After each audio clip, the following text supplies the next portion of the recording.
Today, India is the world's largest producer of milk. But few people know this wasn't always the case. In the 1950s and early 1960s, India struggled to feed itself. Milk was scarce. Cities faced shortages. Children often didn't get enough nutrition. India was importing milk powder from abroad. Imagine that. A country with millions of cattle. Importing milk. It seemed like a contradiction. But then something extraordinary happened. A quiet revolution began. Not with weapons, not with protests, but with milk cans. This is the story of the White Revolution, and the man who helped make it happen, Dr. Verghese Kurien. After independence in 1947, India faced enormous challenges. Food shortages were common. Agriculture was inefficient. Farmers were poor. In the dairy sector, middlemen controlled pricing.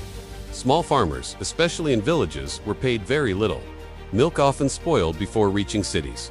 There was no organized supply chain, no cold storage network, no structured collection system. Urban demand was rising. Rural incomes were stagnant. India needed a new system. Not charity, not temporary aid. A system. Dairy farmers in Kheda district were frustrated. They were forced to sell milk at low prices to private contractors. They would pool their milk. This cooperative later became known as Amul. Around this time, a young engineer named Verghese Kurien arrived in Anand. He had no intention of staying long. He wasn't even interested in dairy.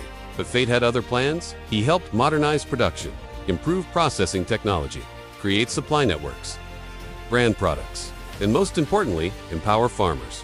Amul was no longer just a dairy. It became a movement. The goal was ambitious: make India self-sufficient in milk production. Operation Flood linked rural producers directly to urban markets. It was transported through cold chains. But here's the key difference. The farmers owned the system. They weren't laborers. They were stakeholders. Millions of small farmers joined cooperatives. For countless rural women, dairy farming became a steady source of income. Economic independence quietly grew in the White Revolution wasn't just about milk.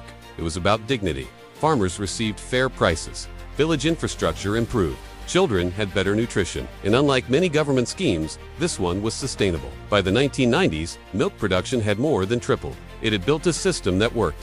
And at the center of it all, Dr. Verghese Kurien. India has seen many revolutions. Political, industrial, technological, but the White Revolution stands apart. It was peaceful. It proved something powerful. Development doesn't always begin in cities. Sometimes, it begins with something as simple as milk.